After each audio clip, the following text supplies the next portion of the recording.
All right, I'm here to react to the Kansas City Chiefs losing to the Buffalo Bills 20 to 17. Wow, there's a lot to get to with this one.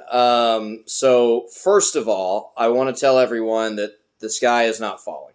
It may feel like it is. It may feel like I can't believe this. They lost again. They're not going to get the 1 seed now. That part I think is true. That part I'm into. But I was pretty impressed with the Chiefs, the way that they were able to fight back in this game after getting down 14-0 early on. The offense looked very lifeless early in the game. It looked like they couldn't get anything going in the passing game. And then the team started to wake up, and it was a dogfight until the very end. You heard Tony Romo on the broadcast say the game starts now whenever there was 6 minutes to go in the game. And the Chiefs and Bills had a nice back and forth fourth quarter there, and the Bills came out on top because they executed and they didn't make silly, dumb mistakes like the Chiefs did. I also want to remind everybody here real quick. Two things can be true. One, Kadarius Toney and Marquez Valdes-Scantling helped the Chiefs win a Super Bowl last year. Marquez Valdes-Scantling went over 100 yards in the AFC Championship game against the Bengals last season, and he scored a touchdown. And he helped you win that game. He was a big reason why you went to the Super Bowl last year. And then Kadarius Toney obviously had the huge punt return and helped you win the Super Bowl last year. So that is still the case. That's what happens when your team wins a title. Flags fly forever. Those players who are now struggling helped you win that championship. That can be the one thing that's true. The second thing can also be true. Those players are not helping you win right now. Those players are struggling, and a lot of people, rightfully so, are going to point to the Kadarius Toney offsides on the last drive of the game. Unbelievable penalty. Very similar to the Dee Ford offsides of the AFC title game a few years back. And it's just one of those mistakes that you look at and you just say, this is the reason why Kadarius Toney is hurting the 2023 Kansas City Chiefs. He helped the 2022 Chiefs win a title. Now in 2023, he is helping them lose games. That is now the second game that you can point to, and you can call it the Kadarius Toney game. This game may be remembered as the Kadarius Toney game because Patrick Mahomes completes a great pass down to Travis Kelce. Travis Kelce runs, laterals it back to Toney for a touchdown. But wait, there's a flag. Now, in real time, they said there was a flag, thankfully, because I didn't jump up. I didn't get too excited yet because I wanted to see it because I remember the Dee Ford's offsides. I remember these.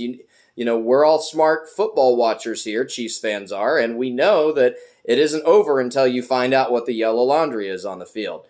So, amazing play, highlight reel play. Didn't count because he was 6 inches offsides with his foot because he couldn't check to see where he was lined up. He didn't pay attention to where he was on the field. Inexcusable penalty, obviously an inexcusable penalty. Kadarius Toney also had a drop early in the game that was kind of similar in the sense that when I'm watching the game, I'm thinking to myself, the Chiefs have talent. They're just not executing correctly. They're making a lot of mistakes. Rashee Rice had a fumble today. There was a tipped ball for an interception on the first drive. That one's on Patrick. A tipped interception is on the quarterback, but it was kind of a fluky play. And obviously, the offsides penalty was just a microcosm of what's happened so far. So the Chiefs fall to 8-5. And when you look at the standings, things are getting very jumbled up right now. The Kansas City Chiefs are actually only one game ahead of the Denver Broncos right now. Now, the Chiefs have a better division record than the Broncos, and they have a better overall conference record, so they would also hold the tiebreaker. Here's why I want to tell you that the sky is not falling. All of that being said, you fall to 8-5. This is a very weird year in the NFL. This is a very weird year in the AFC. The AFC is so bunched together that it's very likely that depending on who the Chiefs, where they end up, because the Chiefs are going to make the playoffs. I'm not going to sit here and tell you the Chiefs are missing the playoffs or anything like that. This is the closest they've been to missing the playoffs in 4 years. So there's some concern there, obviously. But looking at the teams in the AFC, other than Kansas City, other than Buffalo, because I do think Buffalo has earned what they did today. They have earned everyone's respect. We had their Buffalo Bills as a good team coming into this game, even though they were 6-6. The Chiefs were only a 1-point favorite. Vegas was telling you they thought that the Bills were a good team and that they thought they had a chance to win this game. They have an exceptionally talented quarterback in Josh Allen, who's really, really great.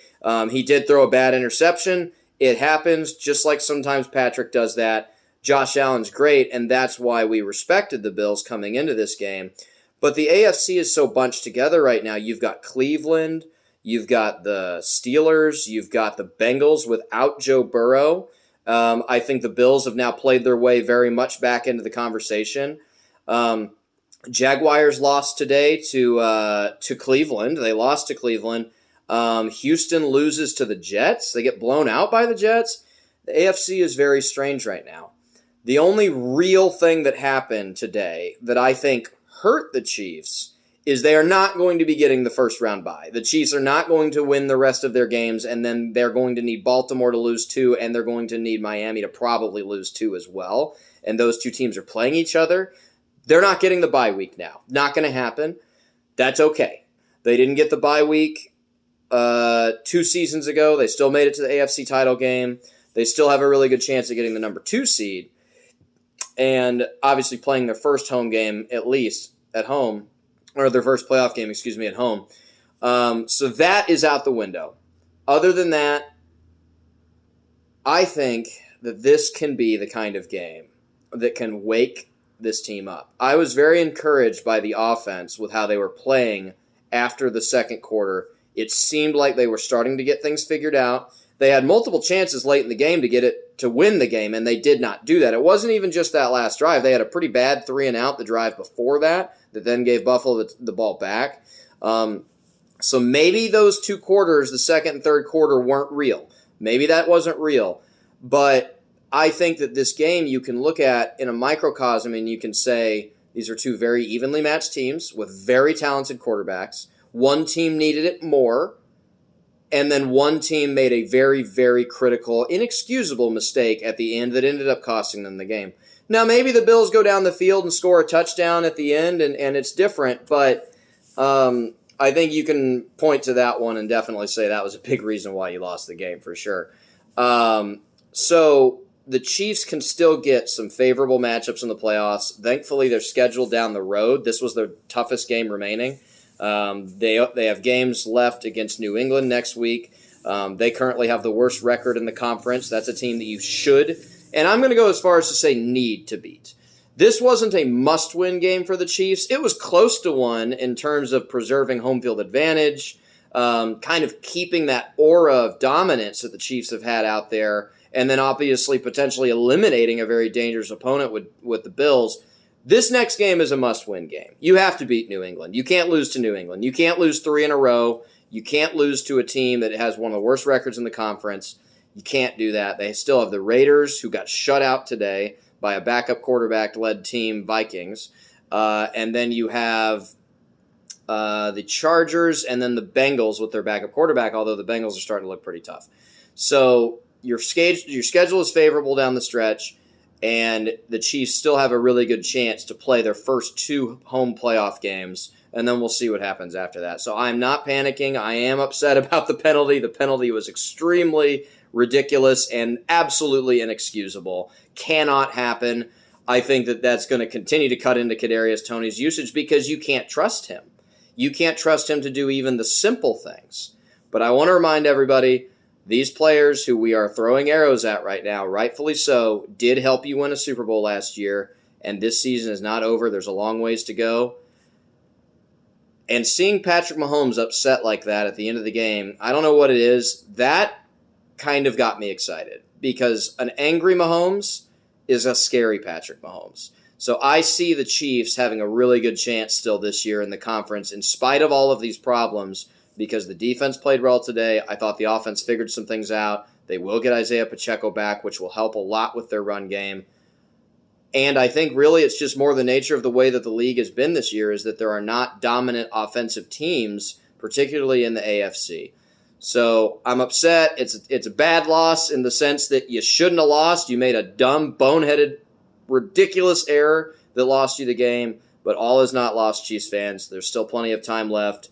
Go Chiefs. Thank you. Have a good one.